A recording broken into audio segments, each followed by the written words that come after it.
Hello you beautiful people, it's Liquid here giving you a warm welcome back or to the channel, and as it's Friday I wish you all a happy weekend ahead. But before we get to the weekend, if you're an MI24 fan, I've got a trio of treats in today's video. Now last week we had taken a walk around of the beautiful MiG-29, now we're going to have a look around an MI24 that literally looks like it's just retired from duty. Such is a testament to the fantastic staff at the Reptar Aviation Museum in Hungary as to how well they look after these aircraft. However, we're not just going to look around this MI24, we'll be looking at a pair of stunningly painted Hinds after this walk around as well. So feel free to hit the pause button, make yourself a brew, and enjoy a close-up look at these iconic choppers. I will be showing you more of this incredible museum with a general walk around video coming next Friday, and on Monday we'll be getting back into some DCS action as well. So, intro done and dusted. I hope you enjoy this walk around, and all that's left for me to do is hud my wisht and say a big thanks to you for watching.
So we move on from the walk around of one Hind to this beautifully painted pair.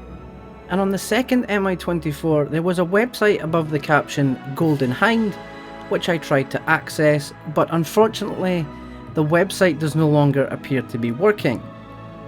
And as you can see, both MI24s have their main rotor blades removed, along with their wings, which means they're both sitting side by side fairly close, and that means you can get up close and personal to them and really admire that beautiful artwork.